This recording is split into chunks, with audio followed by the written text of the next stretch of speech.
안녕하십니까. 센트럴 서울안과에서 망막과 백내장을 진료하고 있는 황정욱이라고 합니다.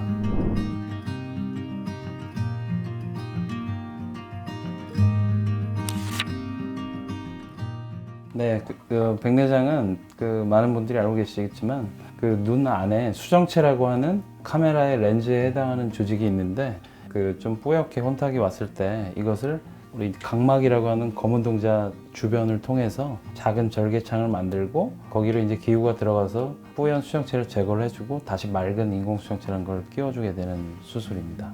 예를 들어 굴절 오차가 있다든지 도수가 잘 안 맞는다든지 우리 이제 흔히 얘기하는 라식이나 라섹 그런 레이저 굴절술로 교정할 수 있는 경우도 있기 때문에 그런 걸 배제하고 이 백내장을 재수술해서 도수를 무조건 바꾼다든지 이런 문제는 좀 아닌 것 같고 렌즈에 기계적인 어떤 합병증이 있다든지 혼탁이라든지 위치 이탈이라든지 중심이 잘 맞지 않는다든지 많이 뿌해서 이게 개선이 될 수가 없다든지 하는 경우에는 재수술을 하는 것이 가능합니다. 예. 원인은 크게 보면 첫 번째로는 이 인공수정체가 들어갔을 때 계획했던 도수가 나오지 않는 경우가 사실은 많이 있거든요. 그래서 안경을 벗었을 때 가까이가 잘 보길 원했는데 가까이는 안 보이고 멀리는 잘 보인다든지 이런 이제 굴절 오차가 있을 수가 있고 그게 이제 첫 번째 이유고요. 두 번째는 이제 최근에는 이제 여러 가지 노안이라든지 그런 쪽 교정을 동시에 하게 되는 다초점 렌즈를 사용하는 경우가 많거든요. 이 다초점 렌즈라는 거는 가까이를 보기 위해서 가까이 쪽으로 빛을 굴절시키는 부분하고 멀리 초점을 맺기 위한 부분하고 그런 존이 나눠져 있는 거거든요. 그럼 당연히 그 경계에서 여러 빛이 많이 번진다든지 둘로 보인다든지 아니면 경계가 선명하지 않다든지 뿌옇다든지 그런 게 있을 수밖에 없거든요.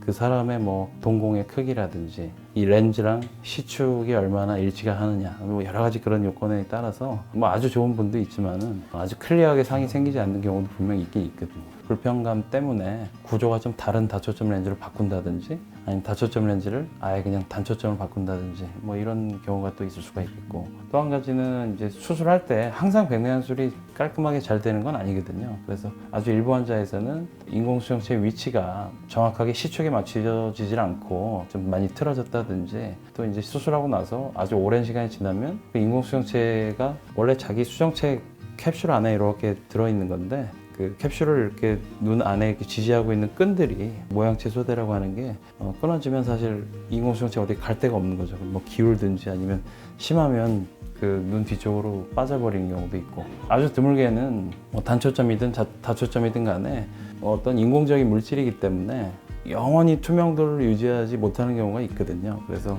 인공수정체가 그 혼탁이 상당히 와서 마치 이제 처음에 백내장이 심하게 왔을 때처럼 많이 뿌옇게 보인다든지 그럴 때는 이제 교환을 해줄 수밖에 없죠.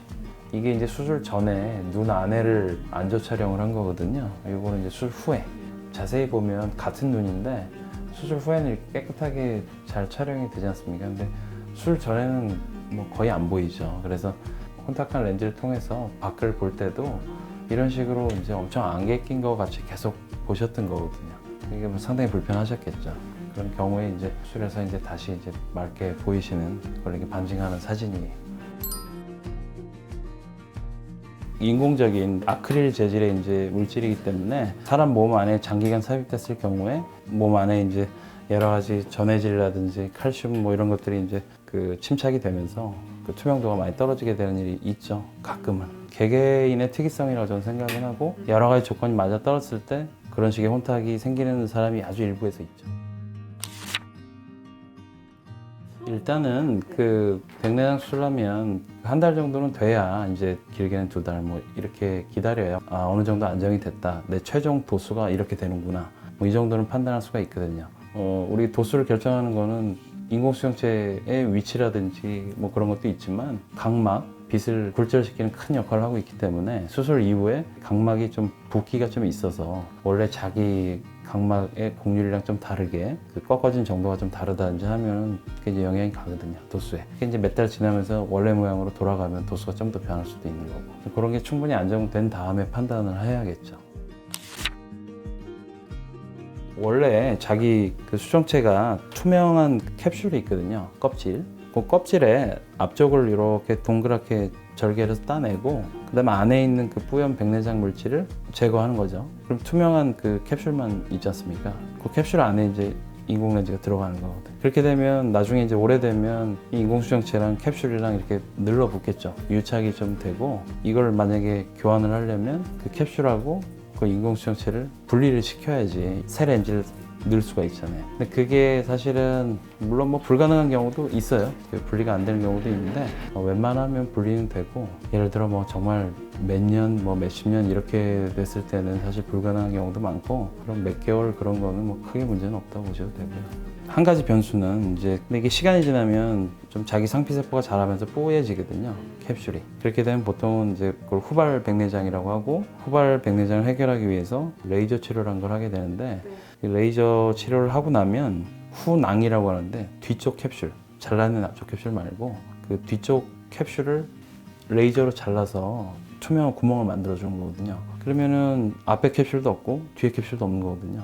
눈 안에는 그 유리체라고 하는 젤리 같은 콜라겐 덩어리가 있습니다. 그래서 이 캡슐이 이렇게 콜라겐을 막고 있어야 되는데 렌즈를 제거하면 뚫려 있기 때문에 이 뒤에 있는 유리체가 앞으로 탈출을 하게 돼요. 탈출을 하게 되면 사실은 이제 여러 가지 부작용이 생길 수가 있기 때문에, 탈출해 있는 상태에서 렌즈를 제 위치에 넣기도 힘들고 유리체 절제술이라는 걸 조금 해야 되는 경우가 있어요.